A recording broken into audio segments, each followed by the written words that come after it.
When we were young, we're often told that there are certain things that we shouldn't talk about. Religion, politics, God, etc.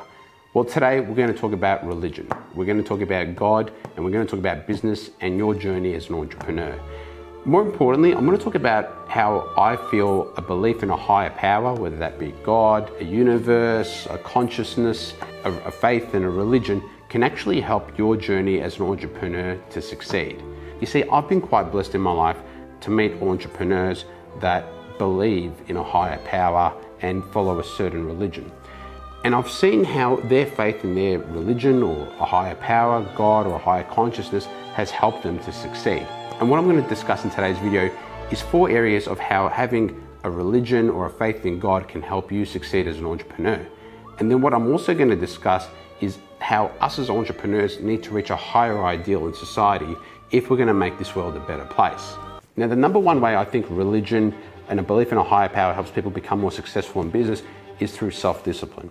You see, if you follow a faith of some type, there's usually some type of restrictions and moral conduct that you have to follow. And that requires you to have a high degree of self-discipline. And if you're able to exercise that self-discipline in your personal life, you're then able to permeate that into the rest of your life, including into your entrepreneurial and business life. And having self-discipline is a really important part of having success in business. Now, the next way where I think having a faith helps entrepreneurs is the fact that the entrepreneurial journey is often a lonely one, okay? There's a lot of challenges you have to overcome by yourself.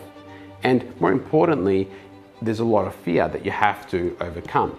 And having a faith in a higher power and a religion, what that actually does is it helps give you the courage to overcome your fears because you know you're being watched over or you're being supported in your endeavors. Secondly, what it actually does is it helps provide a degree of comfort, knowing that there's a higher power working through you and with you and for you to help you succeed. And the third way I think having a faith helps entrepreneurs is because you know there's a higher power than you, it actually makes you realize that you're accountable to someone else.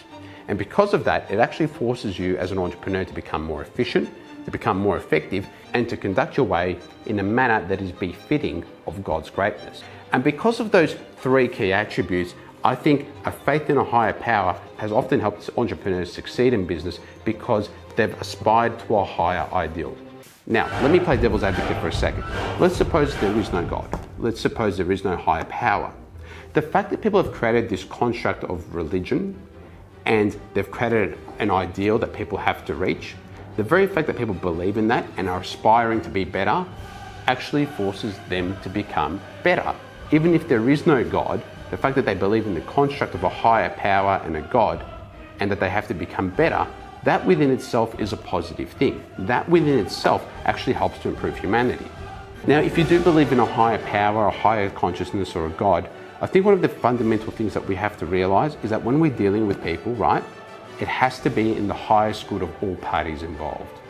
The days of win and lose, a zero-sum game, I think those days are over.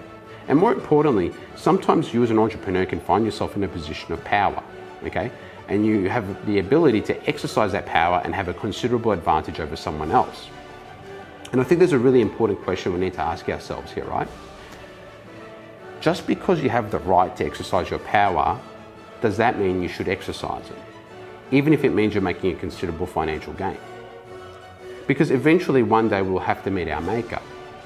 And whilst it may serve you here on earth to gain financially, when you meet your maker, you're going to have to justify your actions to your maker.